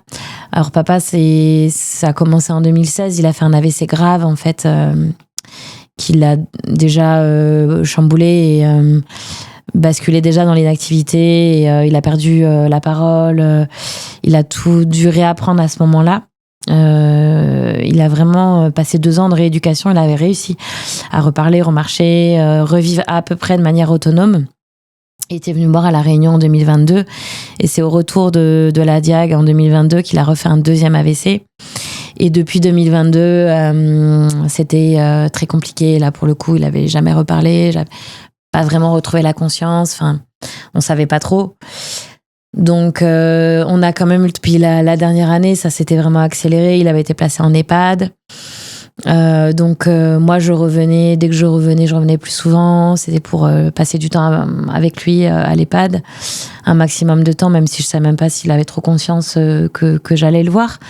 Mais ça s'est pas fait subitement, donc j'ai eu le temps de me préparer quand même. Et après moi quand il est décédé, j'étais en métropole, donc j'étais à Chamonix, donc je suis revenue précipitamment au Mans, mais c'est vrai que j'étais pas à La Réunion quand il est décédé, donc c'était beaucoup plus simple de le retrouver le plus vite possible. Malheureusement, quand je suis arrivée à son chevet, il était parti. Mais ça, c'est frustrant aussi. Mais bon, voilà, c'est la vie, et le plus important, c'est les moments qu'on a passés avant. Mais ouais, La Réunion, c'est pas facile parce que j'ai vécu mon boss aussi, le directeur d'Iron, créateur d'Iron, Emmanuel Vidal, qui est aussi décédé quand j'étais à La Réunion. Et tu le sais, hein, quand tu vis loin, il faut prendre l'avion. Ben voilà, il y a des moments où tu vas devoir faire un aller-retour. Voilà, tu crains ce moment-là, mais ça fait partie des choses de la vie. Et est-ce que ces moments compliqués, parfois tu y penses durant les courses? Est-ce que c'est quelque chose qui te motive ou non? Tu souhaites le sortir parce que ça peut créer chez toi un surplus émotionnel qui n'est pas nécessairement bon? Est-ce que... Je sais pas. Non, ce qui est sûr, c'est que je pense beaucoup à mon papa parce que il m'a toujours accompagnée, encouragée. Il m'a suivi sur beaucoup de courses quand il était en capacité de le faire. Et il était à fond, il était fier. Il y avait des photos de ses enfants partout. Ouais, j'ai plein d'images en tête sur des pistes, sur l'UTMB aussi, je crois. Championnat du monde, Maxi Race, Éco-Trail de Paris, Saint-Élion. Il était fan de la Saint-Élion. Il faisait des nuits blanches pour m'accompagner, fatigué, mais il était toujours là. Et voilà. Et du coup, je pense souvent à lui parce que il a un peu quelque part là-haut, et ouais, souvent j'y pense. Ça m'est arrivé de pleurer en course en pensant à lui, Mais c'est une force, ouais. C'est une force. Ça me pousse. Et voilà, il y a des moments, j'aimerais qu'il soit là pour vivre des choses que je vis encore. Mais après, penser à d'autres personnes qui potentiellement peuvent partir, non, je pense qu'il faut pas penser à ça parce que on est tous fragiles, en fait. Hein. Les êtres humains, hein. On se rend compte, ça tient à rien. Hein. Ça tient à rien, un accident, un mauvais endroit au mauvais moment. Et voilà, donc faut pas y penser parce que sinon, tu vis plus et tu vis tout le temps dans le négatif. Donc, Dernièrement, tu as quitté la coloc ? Ouais, non, je l'ai pas quitté. Donc, tu t'es fait mettre dehors ? Pas du tout, non plus. Non, je suis une bonne élève. Moi, je suis quelqu'un de bien. Voilà, non, en fait, le propriétaire a voulu récupérer sa maison. Donc, on a tous été mis dehors. On a tous dû partir de manière non voulue, mais on a tous dû partir. Ça a été compliqué, ouais. Donc, j'ai pris mon appartement toute seule. Madame s'installe. J'avais réfléchi, est-ce que je me remets encore en coloc ? Et puis, repartir encore sur refaire connaissance, repartir avec des gens, tu sais pas si ça va bien coller. Donc, je me suis mise seule en appart et puis je me suis dit, on verra. Et en fait, ça fait combien de temps maintenant tu t'es installée ? En octobre. Ça fait 6 mois, quoi. Ok. Ouais, ça va. Puis tu sais, je suis quand même souvent partie. Puis je suis aussi souvent dehors. Et puis maintenant, je commence à connaître pas mal de monde à La Réunion. Donc, je pense que la coloc, ça a été très bien pour démarrer. Pas te sentir seule. Quand tu sors d'une vie de famille à la solitude d'un coup, c'est dur, moralement. Et d'être entourée, d'avoir de la vie à la maison, de pouvoir faire des connexions avec d'autres gens, ça a été hyper important et nécessaire pour moi. Maintenant, c'est pas pareil. Maintenant, j'aime bien mes petits moments des fois seule. Tu as 43 ans ? Ouais. Il paraît. Pas d'enfant ? Non. T'as un souhait à terme, c'est un regret, c'est quoi finalement ? Alors moi j'ai jamais eu vraiment le besoin et l'envie profonde d'être maman, déjà. Ça n'a jamais été, il y a des femmes qui, elles savent en fait, elles seront mamans et si elles feront tout pour être maman. Moi ça n'a jamais été mon cas. Le sujet a été abordé au bout de 8 ans de vie commune avec mon conjoint à l'époque. C'était un projet qu'on avait. Le projet, c'était, on faisait beaucoup de sport tous les deux, beaucoup de trail, ultra trail. C'était, on fait l'UTMB, on fait la Diag et après on fait le projet bébé. Bon, on a fait l'UTMB, enfin j'ai fait l'UTMB parce que lui il a pas réussi à la terminer et on s'est séparés avant la Diag. Donc pas de projet bébé, mais j'ai pas pris ça du tout comme un échec ou comme une grosse déception, c'était pas grave en fait parce que un enfant ça se fait à deux, ça se fait quand t'es solide dans ton couple. Je me vois pas élever un enfant seul et aujourd'hui j'ai pas la vie qui le permet. Je suis trop à bouger à droite à gauche. Et voilà, pour avoir un enfant, pour moi, ça se fait pas à la va-vite, puis il faut l'avoir vraiment envie. Et c'est quelque chose qui se réfléchit à deux. Donc si j'en ai pas, c'est pas grave. J'ai des nièces, j'ai plein de copains. Tu gardes les chiens des amis, c'est ça ? Je garde les chiens et les enfants des amis. Tu vois, donc, voilà, et moi, je suis tata, marraine. Bon, mais quand on viendra à La Réunion, je te laisserai les gamins. On ira faire un tour dans ma fat. Il n'y a pas de problème, je peux m'en occuper. T'es plutôt visible donc sur les réseaux sociaux. Tu le disais au tout début sur Facebook et tu partageais ta vie. C'est un souhait que t'avais ou t'avais souhait de partager ou t'avais souhait d'être visible ? Ou les deux ou pas ? Non, c'est venu comme ça. J'avais vraiment, j'adorais partager, je trouvais ça marrant. Enfin, ça m'amusait. Au début de Facebook, je me rappelle je trouvais ça génial, le concept. Génial. Je retrouvais des amis d'enfance. Je mettais tout et n'importe quoi, mais c'était beaucoup d'autodérision, je suis toujours un peu comme ça. J'adore rigoler, en fait. Ça fait partie de mes indispensables dans la vie. La musique, la rigolade, le sport, la fête. Voilà. Enfin, j'ai des indispensables et sans ça, il me manque un truc. Et les réseaux sociaux, ouais, je m'amusais beaucoup. Après, c'est vrai que quand il y a eu les partenaires, c'est un moyen pour les partenaires d'être visibles. Et au final, ça se fait naturellement. Ça s'est jamais fait de manière forcée pour moi parce que j'ai toujours aimé ça. Mais tu le fais pour les partenaires et parce que tu veux leur rendre aussi, parce que quand tu as couru avec une chaussure dans laquelle tu t'es senti bien, tu as envie de le dire. Quand tu as utilisé des produits de nutrition qui t'ont aidé à aller au bout de ta course, tu as envie de le dire aussi. Mais inversement, j'ai toujours dit que j'ai pas du tout envie de communiquer sur quelque chose qui me correspond pas et faire de la fausse pub. Ça, j'ai toujours été anti. Oui, je comprends tout à fait. Ouais, mais tu comprends, mais il y en a. Prix, quoi. Ouais, je vois. Et tout le monde, voilà, moi, c'est important de tester quelque chose et d'en être convaincu avant d'en faire la promotion. Donc, et après, quand j'en suis convaincue, j'ai envie de le partager, en fait. Tu sais, c'est des petites astuces, des trucs qui sont cool. Et c'est voulu ce que tu partages ou pas? Ou des fois, tu te dis, tiens, allez, je prends une photo et je mets. C'est entre c'est pas réfléchi, ouais, c'est de la spontanéité, c'est du si. Ah non, c'est pas du tout anticipé. Tu sais, je sais plus avec qui je parlais, une personne qui fait de la création de contenu. Et elle avait son planning, sur quelques mois. Donc elle savait demain, ce qu'elle allait publier. Je savais pas que ça se faisait, à vrai dire. Non, pas du tout. Moi, je suis pas du tout comme ça. En fait, si j'ai rien à raconter, je raconte rien. Et si j'ai des choses alors je peux sur 4 jours raconter un truc par jour, si j'ai un truc par jour à raconter. Et je peux rien raconter pendant une semaine ou 10 jours si j'ai rien à raconter. Tu vois, mais... Et ce qui est marrant, c'est que derrière, t'as quand même une communauté qui est hyper investie, très proche de toi. Après, je pense que tu fais l'unanimité. J'ai rarement vu quelqu'un qui fait l'unanimité comme toi.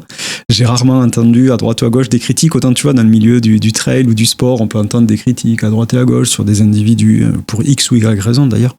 Je pense que toi, j'ai jamais rien entendu, quoi. C'est vraiment Sylvaine. Ouais, non, mais c'est impressionnant et tant mieux pour toi parce que je pense que t'es assez sincère dans ce que tu présentes, dans ce que t'es, dans les échanges que... C'est gentil, je prends ça comme un compliment. Ouais, mais c'est plutôt cool. Et après, à côté de ça, tu vois, t'es attachant d'un côté parce que t'es un peu, tu joues aussi là-dessus, t'es un peu gauche également, tu vois, on en parlait. Et c'est ce qui est marrant, tu vois. J'ai un souvenir, c'est que je sais plus, il y a 2 mois à peu près. Je sais pas si tu te souviens. J'étais en réunion en télétravail et je vois mon téléphone qui sonne avec un vocal. Sylvaine, 2, 3, 4, 5, 6. Je me dis, putain, c'est quoi? Qu'est-ce qu'elle fait? Et donc, du coup, je me dis, bon, c'est sûr, c'est pas pour moi, mais qu'est-ce qu'elle fait? Donc, moi, je suis entre deux eaux. Je me dis, attends, est-ce que j'écoute? Parce que bon, je sais pas qui elle envoie ça ou quoi que ce soit. Et je t'envoie un message. Je te dis, Sylvaine, je pense que tu te trompes. Il y a trop de messages, c'est pas pour moi. Je sais pas si tu t'en souviens. Oui, bien sûr, je m'en souviens. Et tu me dis, mais si, écoute, les 2 derniers sont pour toi. Je dis, bon, alors sur les 8, il y en a 2 qui sont pour moi. Oui. Ok, j'écoute. Et t'es toute seule en train de rigoler. Je me suis marrée. J'étais en réunion, j'étais obligé d'éteindre l'écran. Je me suis marrée. T'étais toute seule en train de me dire, putain, Arnaud, je rigole toute seule et tout. Et je me suis dit, bon, mais finalement, elle est comme ça. Voilà, c'est tout ça pour dire, c'est pas une image, c'est comme ça. Je pense que c'est ça qui est attachant aussi, quoi, et qui fait que t'as une communauté aussi qui te suit, qui t'apprécie, quoi. Ouais, j'ai de la chance parce que j'ai aussi conscience que ça peut aller vite sur les réseaux et des fois je suis un peu scotchée et déçue des commentaires que je peux voir sur d'autres sites ou d'autres comptes. Où je me dis, mais comment on peut être aussi agressif? Comment on peut être aussi méchant, malveillant? Voilà, quand on n'est pas d'accord, en fait, on dit rien. Ou en tout cas, causer du tort à quelqu'un, comme des fois, je peux voir certains messages, c'est violent. Et en fait, des fois, on se rend pas compte que derrière des comptes ou derrière l'écran, il y a une vraie personne sensible. Et ça peut faire beaucoup de mal, en fait. Et les gens, des fois, se rendent pas compte qu'avec une phrase, un mot, ça peut vraiment détruire quelqu'un. Et ouais, j'ai de la chance. J'ai eu des petites remarques, des petites critiques, notamment les personnes très très écologie, etc. Parce que je prends l'avion. Ouais, c'est vrai. Voilà, donc il m'est arrivé de discuter avec des gens qui m'attaquaient beaucoup là-dessus. Oui, j'habite sur une île. Oui, je prends l'avion. Oui, je voyage parce que pour les cours, je voyage. Mais en fait, ce qui m'énerve, c'est de devoir de me justifier. Ouais, c'est ça, exactement. Ça m'énerve parce qu'en fait, il y a d'autres choses que je fais pour l'écologie. Plein. Mais ça, je le mets pas en avant. Donc, voilà, il y a des choses, ça m'agace, en fait. Et j'ai arrêté j'essaye de pas trop prendre à cœur quelques... Elles sont anecdotiques, mais ça arrive des petites remarques parce qu'en fait, sinon tu vis plus, quoi, si tu commences à t'arrêter à chaque petite remarque. Mais c'est vrai que... En plus, tu dois être pas mal sollicité, tu dois avoir pas mal de messages et autres de personnes qui te contactent ou quoi que ce soit. Ouais, c'est des messages gentils en général. C'est pour ça que c'est vrai que j'ai T'as pas des mecs qui te dragouillent un peu, non? Si, ça dragouille un petit peu. Si, ça dragouille. Qu'est-ce que t'aimerais, Sylvaine, qu'on retienne de toi? C'est compliqué comme question. Est-ce que tu as des regrets? Non, j'ai pas de regrets. Parce que je me dis que si j'ai fait les choses au moment où je les ai faites, c'est que j'ai senti à ce moment-là que c'était le choix qu'il fallait que je fasse. Il y a plein de moments dans la vie où on a A ou B. Je vais à Rouen ou je vais à Toulouse. Je suis allée à Toulouse, ma vie elle aurait été probablement complètement différente si j'étais allée à Rouen. Je sors du bac, je fais une prépa à Angers, j'aurais pu faire une prépa à Nantes. Enfin, tu vois, en fait, dans la vie, on fait des choix et je me dis que ces choix, je les ai faits parce que j'avais une bonne raison de les faire et ça m'a amenée où je suis aujourd'hui, donc pas de regrets. Et puis après, j'aime bien aussi... des fois, je dis aux gens, est-ce que vous êtes déjà posé et listé 5 personnes dans votre vie qui ont fait que vous êtes ce que vous êtes aujourd'hui. Tu sais, dans la vie, tu fais des rencontres qui t'influencent. Ça peut être ton coach, ça peut être un prof à l'école qui te dit faut que tu fasses ça comme étude. Ça peut être... Là, je pense à Emmanuel Vidal qui m'a dit si je te veux dans mon entreprise, à Laurent Ardito, le manager du team ASICS, qui m'a dit si on te veut chez ASICS, tu vois. Et une fois, je m'étais amusée à faire une petite liste de personnes et à écrire à ces personnes et voilà, leur dire en fait merci parce que ma vie elle est comme ça aujourd'hui parce que j'ai pris un chemin, parce que ce chemin tu m'as aidé à le prendre en fait. Et non, du coup, pas de regret parce que j'ai pris des chemins et à ce moment-là, j'ai bien réfléchi pour les prendre. Et quel est le plus gros sacrifice ou les plus gros sacrifices que tu aies fait sur le totem du sport et de l'ultra-trail en général? J'aime pas ce mot. J'aime pas du tout ce mot et c'est vrai que souvent, je le dis quand par exemple, je vais faire une sortie 6-7 heures dans ma fat. Et quand j'entends, c'est pas du tout une critique quand je dis ça, mais j'entends certains athlètes qui parlent beaucoup de sacrifices dans leur vie pour pratiquer leur sport, parce qu'il y a des choses qu'ils font pas à côté. Et moi, souvent, je dis, il y a pire sacrifice que de passer 6 heures dans ma fat. Voilà. Pour moi, un sacrifice, c'est le boulanger qui va se lever à 3 heures du matin. Et qui n'aime pas son métier. Et qui n'aime pas son métier, mais qui a besoin qu'il y ait de l'argent qui rentre pour ses enfants. Le mec qui travaille à l'usine. Enfin, pour moi, ça, c'est des sacrifices. Après, on a fait des choix de passion, des choix de sportifs. Et je trouve que le mot sacrifice, il n'est pas du tout adapté pour notre activité. On fait quand même un beau sport, un beau métier. Et on l'a choisi. Et non, ce mot, il ne fait pas partie de mon vocabulaire. Sacrifice. Quels sont tes projets? Écoute, là il y a plein de dossards qui vont que je vais prendre cette année. Comme je dis souvent, moi j'adore prendre des dossards aussi pour m'entraîner. Donc j'ai un attrait particulier pour les îles, comme tu le sais.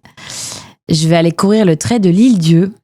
Et ça me tient à cœur parce que, comme je te disais, j'ai passé beaucoup de temps sur Noirmoutier et avec ma grand-mère, on allait avec mes cousins cousines très souvent avec nos vélos à l'île Dieu faire passer des journées, faire le tour de l'île. Et là, j'ai appris qu'il y avait un trail à l'île Dieu, donc je vais faire le trail de l'île Dieu en juin.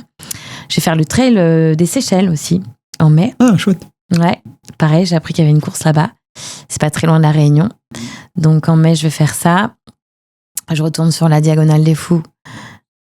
On s'en doute, je sais pas. Mais le parcours va changer cette année apparemment, donc bon, on verra ce que ça va donner. Sur le coup, ça m'enchantait pas trop qu'il y ait un nouveau parcours, mais bon, faut prendre ça, essayer d'accueillir ça avec joie. On va voir. Après, je vais. Qu'est-ce que j'ai comme course Maurice? Je vais faire le Dodo Trail. Encore sur une autre île. Oui, tu l'avais déjà fait, ça, non? Je l'avais déjà fait, ouais. Okay. Mais c'est vrai que c'est une course qui est vraiment c'est bien, de beaux projets au soleil. Ouais. Pour en la fait, plupart. cette année, j'ai eu envie de sortir des courses un peu usine. Tu vois, là, j'ai fait le Black Mountain Trail. Je me rends compte que je prends plaisir à faire des courses où il y a encore de la convivialité, l'authenticité. Là, je vais à Oléron. Très authentique aussi, Oléron. Encore une île, c'est vrai que cette année, c'est vraiment... Ouais, carrément. La thématique, c'est île. Et des projets qui ont du sens. Je vais courir avec un petit garçon handicapé aussi. C'est un beau projet qui me tient à cœur. C'est lui c'est son asso qui m'a contacté, avec qui j'avais déjà couru en Joëlette. Luchon à Netto Trail. Et je vais l'accompagner, Mano. Début juillet, non? Début juillet, ouais. Ensemble, déplaçons les montagnes, s'appelle l'association. Et j'ai gardé contact avec l'asso et avec le petit Mano, qui a fait la Diagonale des Fous. Et j'ai vraiment à cœur de les accompagner. J'avais dit un jour je reviendrai. Et là, ils m'ont dit si, on veut que tu viennes avec nous en juillet. Donc je vais les accompagner là. Et tu vois, c'est des projets qui ont du sens. Aller vers des courses coup de cœur. Des courses qui représentent quelque chose pour moi. Pas y aller que pour faire un résultat, parce que ça fait plaisir aux partenaires. Et voilà, cette année, j'avais besoin un peu d'authenticité dans mes projets. Est-ce que tu t'es déjà réveillée avec, ne te souvenant plus, de la soirée de la veille? Ouais. J'en suis pas très fière. Qu'est-ce qui est rédhibitoire chez un garçon pour toi? La fainéantise. Quelle est ton habitude la plus étrange?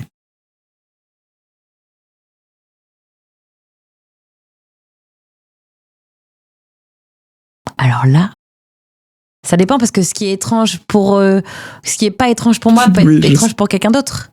Je me doutais que t'allais me... Vu que c'est une habitude pour moi, je sais pas, je commande toujours des salades César au resto. J'adore les salades César, et à chaque fois, mes copains, ils s'en ont pas marre des salades César, alors que tu pourrais manger un bon tartare de thon.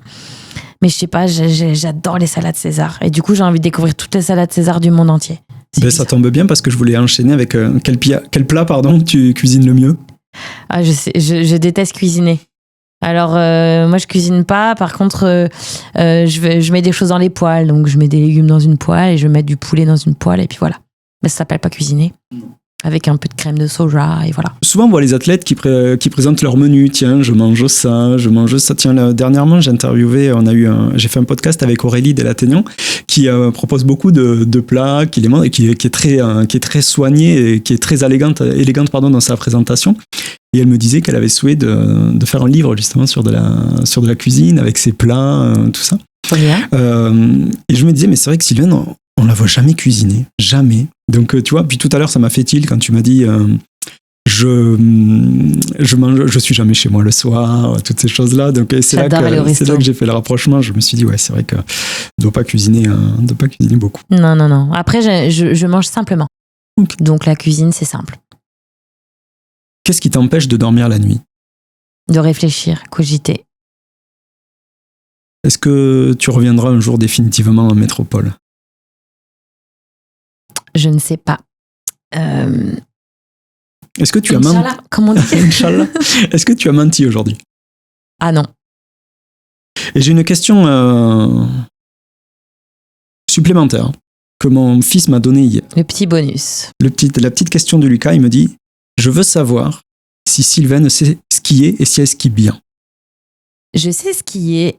J'ai skié beaucoup dans ma jeunesse, parce que j'avais aussi des parents qui nous emmenaient en vacances au ski. J'ai eu mon flocon, ma première étoile, ma deuxième étoile, troisième, je sais pas. Oui, je sais skier, mais je suis pas fan du ski. Oui, j'aime pas le froid. Oui, on a compris. Ouais. Voilà, j'aime pas le froid, j'ai froid aux mains, j'ai froid aux pieds, ça m'agace. Ok. Est-ce qu'il y a quelque chose que tu souhaiterais rajouter ou autre qu'on n'ait pas abordé aujourd'hui? Non, tu m'as pas mal charcuté quand même. Hein. Je me suis pas mal dévoilée aujourd'hui. Hein. Merci Sylvaine. Avec plaisir, merci à toi. Pour ton échange, pour ton humilité, pour ta simplicité, pour plein de choses. En tout cas, c'est très agréable d'échanger avec toi. Je pense que tu es un exemple pour beaucoup. Je pense qu'aujourd'hui, sur les réseaux, il y a beaucoup de gens aussi qui se montent le mou pour X ou Y raison en étant personne, et de voir des personnes comme vous, comme certains athlètes que je rencontre, qui ont une certaine humilité, je t'avoue que ça fait quand même beaucoup de bien. En tout cas, c'est gentil. Et c'est très agréable. C'est gentil. Plaisir partagé en tout cas. Bon, merci beaucoup. Merci à toi pour ton accueil. Chers auditeurs, on se retrouve très prochainement. J'espère que cet épisode avec Sylvaine vous aura plu, que vous pourrez en tirer tout ce dont on vient de parler, qui est extrêmement intéressant, enrichissant, et dont chacun peut prendre sa part. On se retrouve rapidement avec un nouvel invité, ou très probablement une nouvelle invitée, qu'on devrait enregistrer très prochainement. Je vous propose aussi également de ne pas hésiter à partager notre échange sur les réseaux sociaux, dans vos contacts ou autres. Je sais que vous êtes nombreux à me contacter à travers les réseaux sociaux, par mail ou autre, à me proposer des athlètes dont vous aimeriez écouter l'histoire, ou soit même vous d'ailleurs à vous proposer pour venir échanger à mon micro, et je trouve ça hyper sympa. Donc c'est cool, ça fait partie des projets à venir dans les prochains mois, mais en tout cas pour le moment on en reste là, et ce sera un plaisir de vous revoir très prochainement. Merci à tous.